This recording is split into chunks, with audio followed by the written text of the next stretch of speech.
We're here at Wollaton Hall today, and we're on a trip to go through the caves, the top room, a view off the top of the roof, and some of the hidden gems of Wollaton Hall. So we shall see what today holds. It should be an interesting day. Where's Wollaton Hall? So shall we go around that? Built in the Elizabethan times, now owned by the council.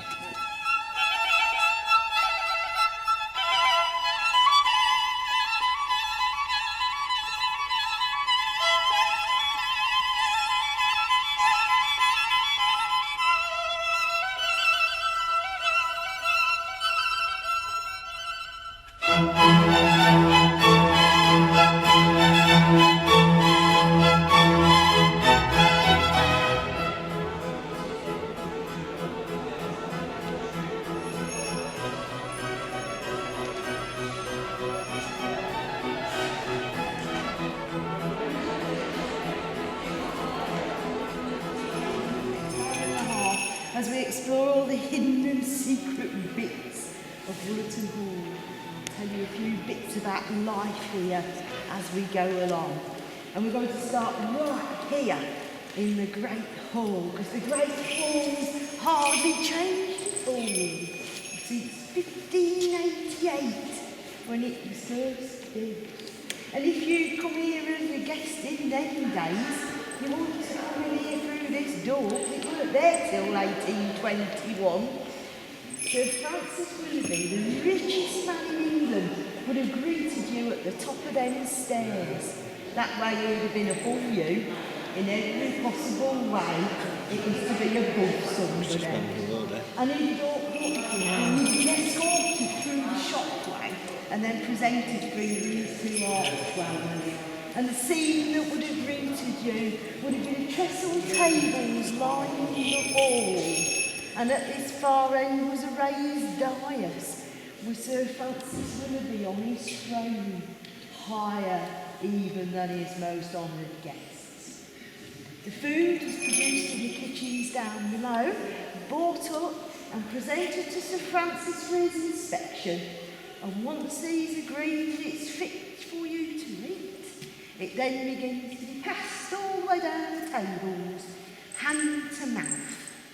So by the time it gets down to this end, everybody's had a chew on it and everybody's had their hands on it. So you want to sitting down these. You want a spiral staircase? No, we haven't got to come down these ones. On a spiral staircase on the inside of Wollaton Hall. Holy shit. Stop telling us to breathe it.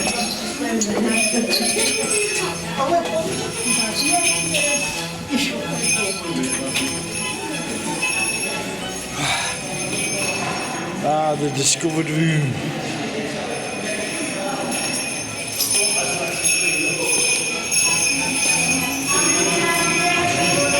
That was one big room.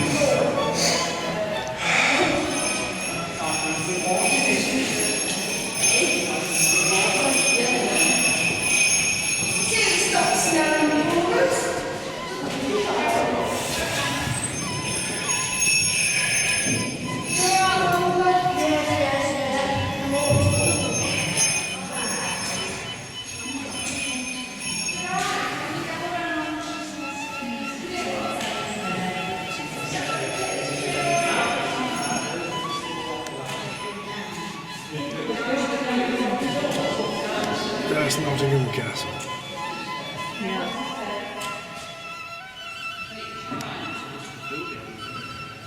There's a decent thing to be doing. It's called walking the lanes. And it was a practice that Elizabeth I tried very hard to get stopped. She was trying to portray her reign as being all virtuous and chaste. But she got drunken aristocrats dropping off rooms all over England because it became very fashionable to have parties on the roof. When Francis built his house, he even put the bedrooms in the towers with doors so that you could come straight out here from that messing about the stairs. How nice is that? And Francis Willoughby should have been the one to inherit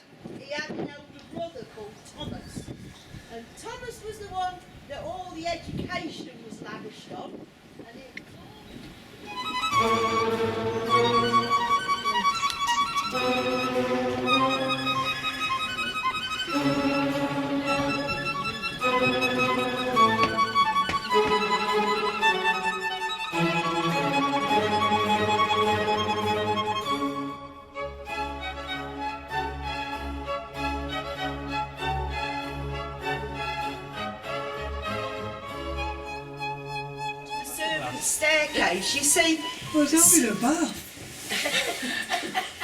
the servants weren't given anywhere to sleep. They slept where they worked, basically. It wasn't considered necessary to give them sleeping quarters at all. So you were part of a hierarchy here, really. There was God, and then there was the Queen, then there was Sir Francis Willoughby, then there was his courtiers, then there was the dog, then there was the rats, and then there was us, the servants. So they're very, very lowly thought of. They didn't want to see us, and they certainly didn't want to hear us. So they built the way that we could move around, which was separate from them. So this servant staircase serviced these two suites of rooms. This was Sir Francis Willoughby's suite, and the one on the other side, which is now the Natural Connections Gallery, that was Queen Elizabeth's suite, and it went all the way across what was the Willoughby room as well. You can now go and have a wander around when we finish the tour and get your idea of what that was. But she never came. It was always kept in preparation for her, but she never came. Still did like the back porch of Wollaton Hall.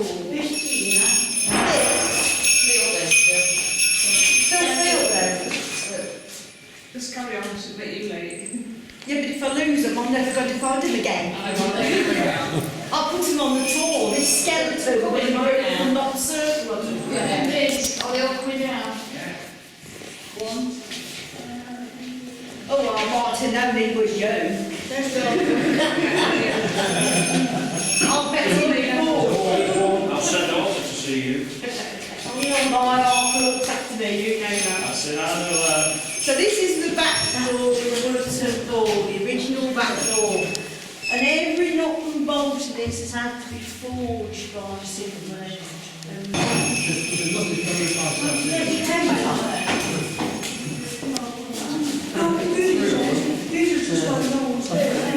Bull.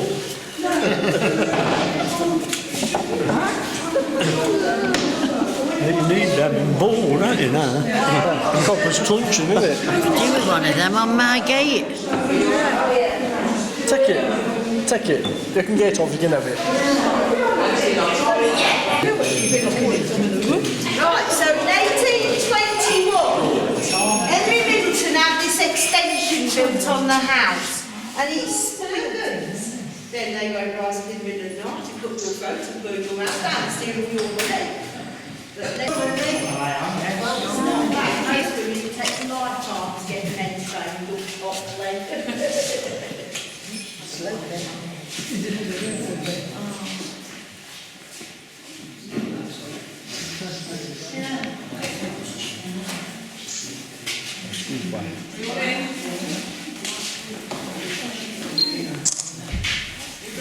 Right, now 1922, when Nottingham City Council bought this house, they had no idea these kitchens was here. Decades before, they'd been boarded around and used as workshops for the tradesmen that needed to keep the house going. And when the Middletons moved out, we only kept one member of staff, their gameskeeper, because he was quite a talented taxidermist. And we got a collection what needed looking after. He was allowed to take on an apprentice, a man called Wildman. Now, he did most of the work in the bird room, if you want to go and have a look in there when you're done.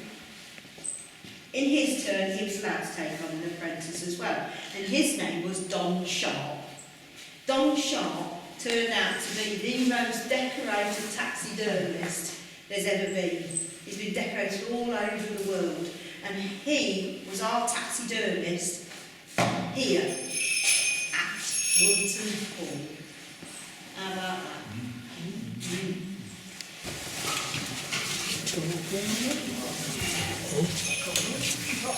Ooh, cloisters.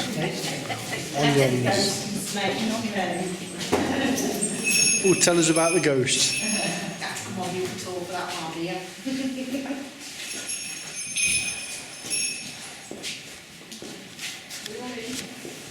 No, they come in. Mind your head at the back there. Well done. People was a lot shorter, you know, back in the day. Now you can see what we're cooking up here. Soups and stews, gravies and casseroles, all that kind of thing. But we also have a stock pot. A stock pot's made of everything you eat throw in our rubbish bin. So all the apple cores and cabbage leaves, potato peelings and bones you can't get any more meat off, all go in the stock pot. Even eggshells go in there, because they're used to clarify the soup. Of course, if you get too many eggshells, you just put them around your lettuces and cabbages and it stops the slugs. Then when you've had your cabbages and lettuces, you just stick it back into the garden and that puts your calcium back into the soil. Nice bit of inside in there. Now the other thing we've got in here is a bread oven, which is very unusual. Bread ovens are usually well away from the house because flour is like an explosive and it can blow your house up. So generally speaking, you don't find them in the house. But the way it works is a bit like one of them pizza ovens. You get a nice fire going underneath, and then you've got a grill at the back, a metal grill. Yeah, they're my boards. Got more room for turning ever. Then you get all these dry sticks that you've had at the side of the fire and you push them to the back so you've got a nice, high, arcing flame.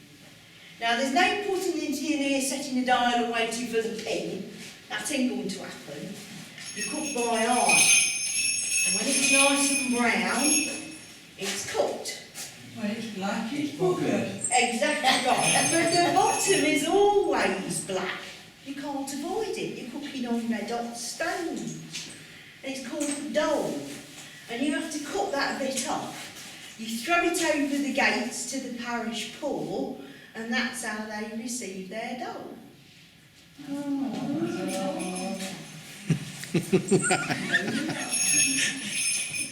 then put on a board and taken up into the great hall. But rich people have never had to depend on bread to fill their stomachs. They've always had much better food than that. But still they used it. But why? Well, if you remember how I told you to pass the food along the table, by the time your big leg of venison's got halfway down there, you can't keep hold of the thing anymore because your hands have got all greasy. So they tore lumps of bread off and used it to clean the grease from their hands. And then they stiletted it. Because now it's like bread dripping and it tastes nice. Yeah, lovely. Now, the other thing that we had in Tudor times were these. They're called trenchers. And when they took the Mary Rose up from the bed of the Solent, that was Henry VIII's flagship, they found literally hundreds of these things on board. Yeah? But originally they were brought to England by the Romans, and they were made out of bread. And what you did is you punched down the middle of your slice of bread, and then you put an indentation in for your thumb. You fill that with salt, and use it to season your bread. When you've had your dinner, you simply eat the plate, then you don't have to carry plates around with you on the march. No washing at all. But by the Tudor times they were made out of wood and they were made square. And the reason they were made square was because they had them on the ships. You could fit more people along the table with the square plate. And this is where you get your square meal from. What were they called? Sorry. Trenchers. We've still got trenches today. How many of you got them cool boxes? Turn the lid over. We've got a trencher. Stick it back.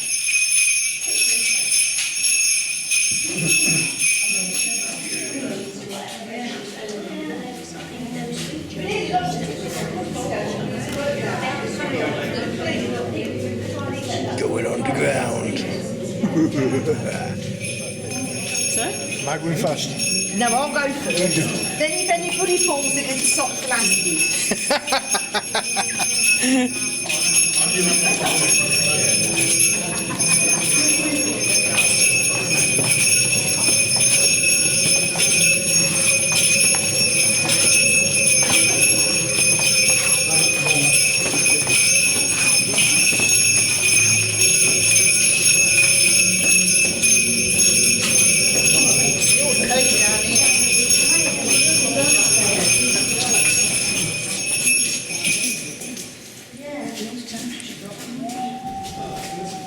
Is there anybody down here? Speak. I'm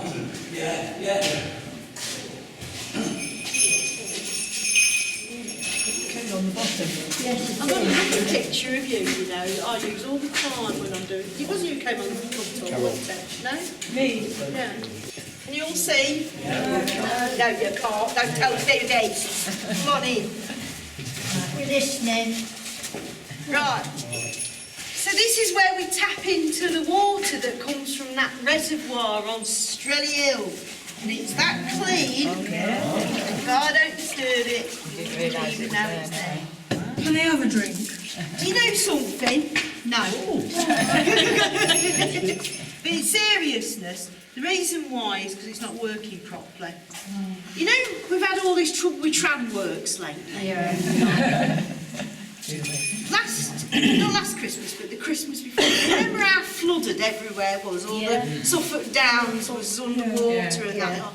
Yeah, our spring dried up for the first time in history. Really? Yeah. Now, just over by the university there, they'd got a pump pumping water out of an hole they'd dug. And also, the university lake went down by 2 feet as well.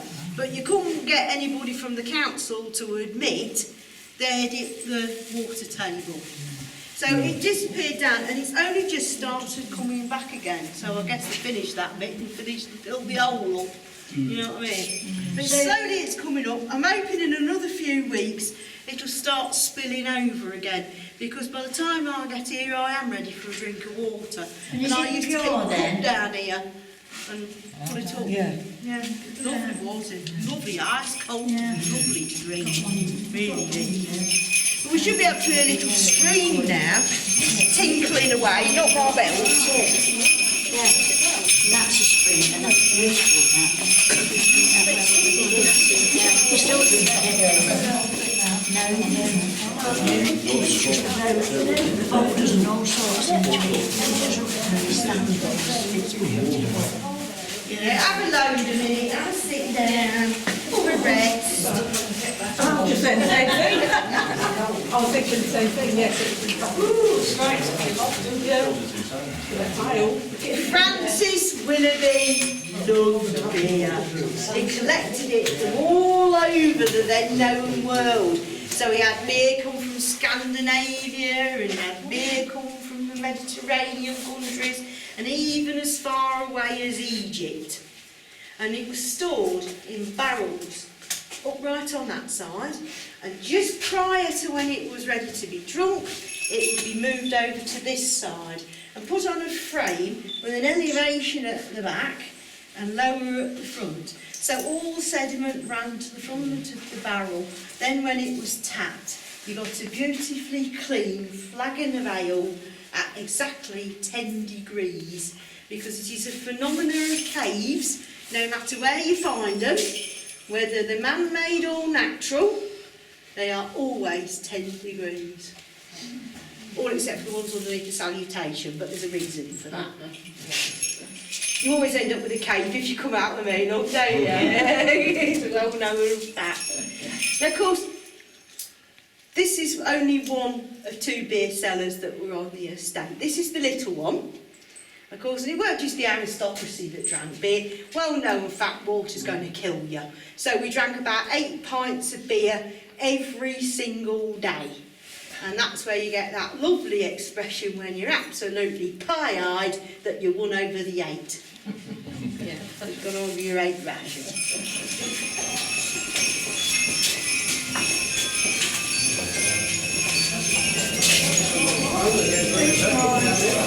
Is it yours too, love?